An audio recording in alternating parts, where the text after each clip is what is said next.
Hey everyone, welcome back to my channel. I'm Kayla and it's time to crack into a good book. So today's video is going to be about some of the releases that I'm excited about for October. So we will start with October 1st.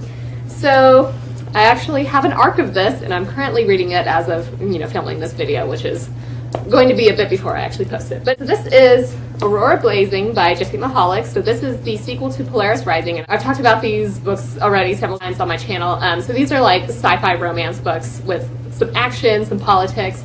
They're really great. So this one follows Bianca, who is the sister of our main character from the first book. And basically, one of the brothers of this family gets kidnapped and Bianca is going to find him. So the head of security for this house, they're like a strong political family basically, and really important. So the head of security goes to find her and Bianca has to try to get him to help her instead of bringing her in to kind of be put under house arrest. I think the search for her brother will lead them into enemy territory and whatnot. So it's does she trust him with some of the secrets that come up in this? And let's see, I'm 110 pages into this so far, and I really love it, unsurprisingly. But Bianca's backstory is kind of really sad. So she was previously married to this guy for, which is a political marriage, and her husband sounded awful, and kind of, I don't know, did some terrible things. But yeah, so this is a really great sci-fi romance series, very easy to read. It's so great. I am very excited to continue reading this. But yeah, so this is October 1st. Next we have Angel Mage by Garth Nix. He is the author of the Old Kingdom series, so that's Sabriel, Lyriel, etc. A Porcelain. So this one I think is a standalone fantasy. So our main character, I think, is a practitioner of angel magic, which I'm not really sure what that entails. It says you can summon angels and make them do your bidding. Wow, interesting. She is trying to be united with her lover, who I think is an angel. There are 4 other characters I think that she's going to use in her quest to be reunited with her lover. It says a feminist fantasy that takes place in an alternate European world ruled by magic and fearsome passions. So, or other way around, fearsome magic and deadly passions. But yeah, so I really like Garth Nix. I think he's an excellent writer. I'm excited to see how this is. I think I've seen several very positive reviews of it, so that makes me very excited. I think this will also be excellent to read in October. Next we have an anthology which is called Hex Life. So I think Kelly Armstrong, Rachel Kane, Theodora Goss, and some other authors are in this, but I believe this is all about witches. I think each of these stories will take place most likely in the worlds that some of these authors have already created. I mean, it's possible that some of them are just standalone witchy stories, but again, I think that sounds really great for an October read. So next we have The Library of the Unwritten by A.J. Hackwith. So this is a new fantasy series, and basically the premise is books that aren't finished by their authors get placed into this library of the unwritten in hell, and it says it's up to the librarian to track down any restless characters who might emerge from these unfinished works. So that sounds really interesting. I don't think I've seen a premise like that before. So it looks like a hero escapes from one of his books and is searching for his author. So our main character, who is the head librarian, has to track him down and capture him with the help of some assistants, including a demon possibly. Oh shit, things go horribly wrong and some sort of angelic creature attacks them. He is convinced that they hold the devil's Bible. So I think this book possibly it says something about reshaping the boundaries between heaven, hell, and earth. Also on October 1st is The Sinister Mystery of the Mesmerizing Girl by Theodora Goss. So this is the 3rd book in her Athena Club series, I believe is what it's called. Basically, this whole series is you've got your classic monsters, Frankenstein, Jekyll and Hyde, and it's all those male creatures and doctors and characters. It follows like the daughters or sisters. I think they're mostly daughters of these characters. So like our main character is Mary Jekyll, and her sister, I think her sister is Diana Hyde. Anyway, so we think have already met like Sherlock Holmes. These are all kind of like mysteries and just generally about like, you know, female friendships and just like how helping each other out. This one specifically, one of their like members of the group gets kidnapped, and I think they're trying to find her. There's like this overall plot that threatens Queen Victoria and Britain itself, I guess. So I don't know. It's a really fun series. I have enjoyed the first 2 books, and I'm very excited to see how this one is. So next we have Dooku, Jedi Lost by Kevin Scott. So this came out, I think, last year, and it was like an Audible exclusive, but they're actually releasing it this year in print, so I'm really excited about that because like I don't have Audible, and I don't know. I feel like I tend to prefer reading my books in print anyway. I just like tend to like them better, I guess. But so I've heard that this is amazing. This is like just kind of a background on Count Dooku as an apprentice. Yeah, I mean, that's really all I need to know. I know it's great, and I am a big fan of Star Wars. I mean, obviously I'm wearing a Porg shirt today, so you know, that kind of gives you an idea there. But yeah, I've heard this is excellent. I'm definitely looking forward to it. So then we move to October 8th, and we have the first one I'll talk about is Warrior of the Outtie. I'm not sure about that pronunciation, but this is by Robert Jordan. So I think this is like, I mean, obviously Robert Jordan died several years ago, but I think this may be his first book that they have like put together his notes or something to make an actual story. I'm not exactly sure.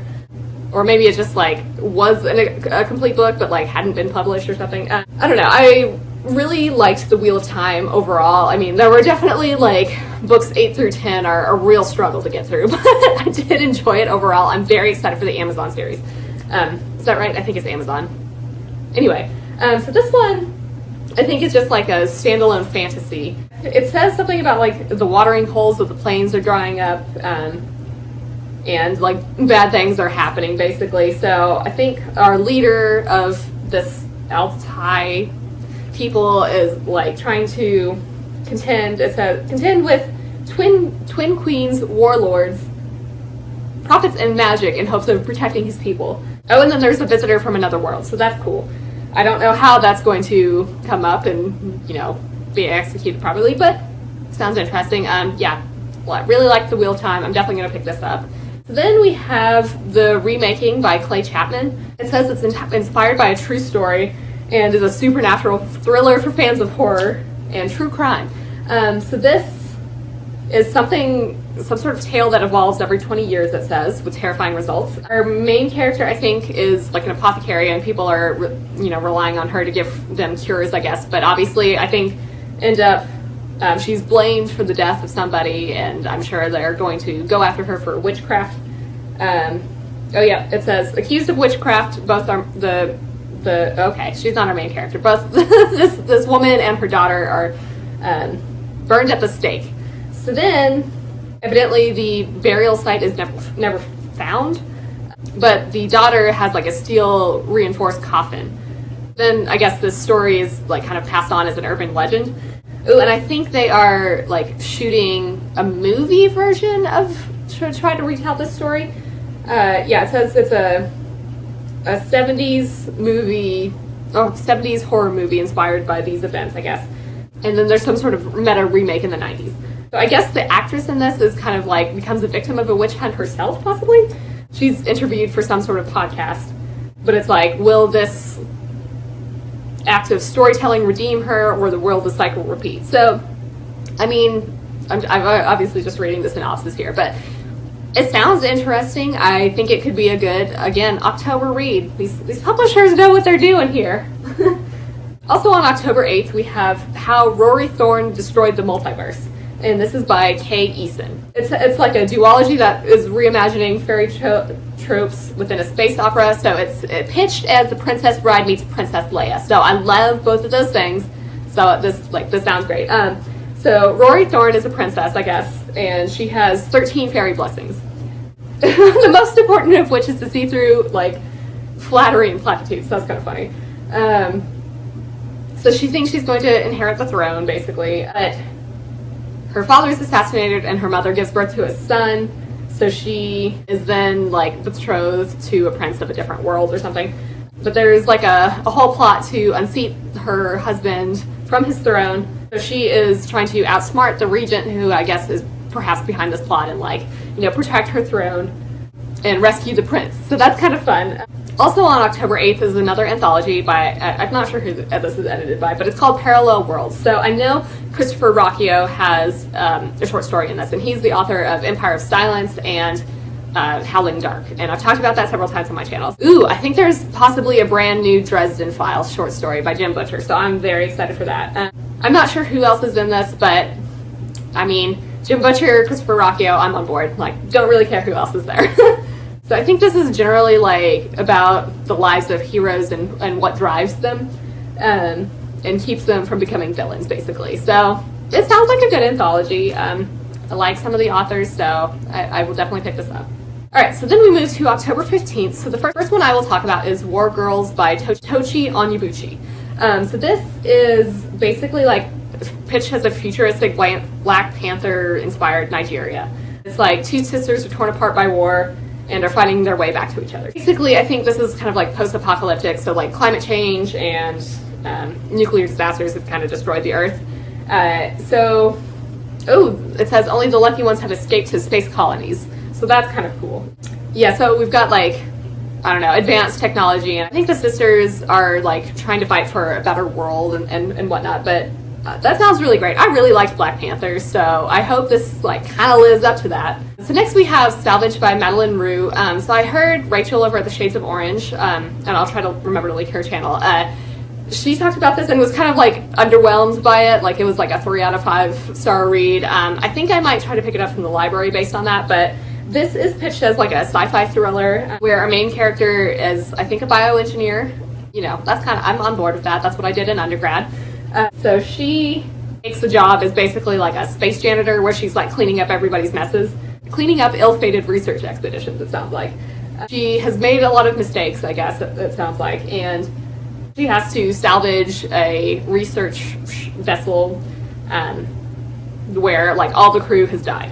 So then it says it's like, but the crew is very much alive, but not entirely human.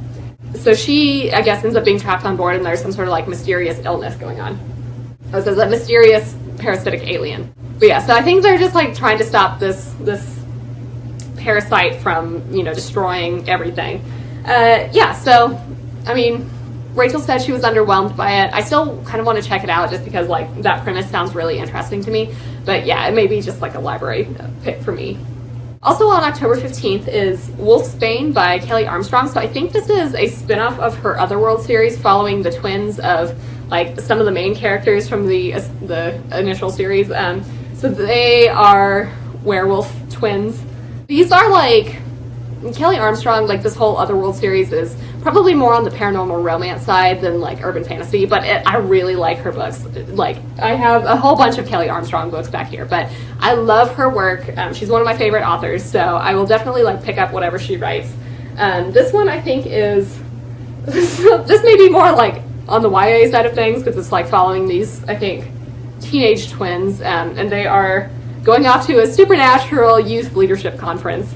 Basically, I think there's, like, something amiss at this camp for teens. There's some sort of magic warded cabin in the woods, and, like, I guess the local history has some sort of, like, curses and urban legends and stuff. So I think they're, you know, I'm sure we're gonna have some sort of, like, supernatural elements. I mean, they are werewolves. That's basically all I need to know. I'm definitely gonna pick it up because I love her work.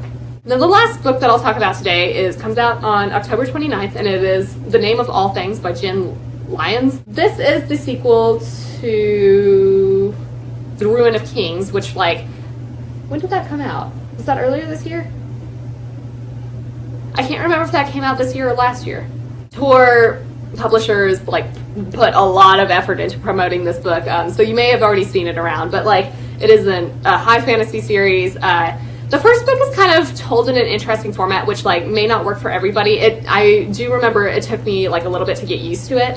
So it kind of like goes back and forth between past and present from what I remember, and like our main character is like kind of jailed, and like the demon creature jailer is like telling him his story, and so like we kind of, you know, end up, we like go forward in present time, but also like recount what has happened in the past. So it does take a little bit to get used to, but I ended up really enjoying this. So I'm very excited to see what this one's like. I think this is told in just like, you know, usual narrative format where we like don't have this past and present going on, because like in the first book we do meet up and like, you know, make it to the present and move forward. There are a whole bunch of supernatural creatures in this from what I remember. I seem to remember there being krakens, which is really cool. And dragons also. So I don't want to get into too much of the plot because I don't want to spoil the first one, but like, yeah, so generally the Ruin of Kings, like our main character is claimed as like the missing son of like a treasonous prince. And like there's a whole bunch of like political backstabbing happening. So he is basically like, as this long lost prince, he's kind of like a prisoner instead. But yeah, there's like demons, prophecies, all sorts of stuff going on. And it's like, you know, he's not destined to save the world, he's destined to destroy it. So yeah, it's like, maybe I'm not doing a great job at describing what this is about, but I really did like this book a lot. Those are all the books I'm going to talk about today. Obviously, there are definitely more books coming out in October, but here's like a little slice of it. There are some books that I'm like kind of interested in that like, you know, that I'm sure other channels are going to be talking about because they're like really popular ones. Like there's a new book coming out by Leigh Bardugo and Renee Audier. But yeah, so I'm probably more looking forward to these. I may still pick those ones up, we'll see. So let me know down in the comments if there are other books that you are interested in that come out in October. Do you think you'll pick any of these ones up? Have you read anything by these authors before? I hope you enjoyed this video, and I hope you're reading something awesome. If you did like this video, feel free to give it a big thumbs up, as that would certainly help me. But with that, I will wrap it up here and see you in the next one.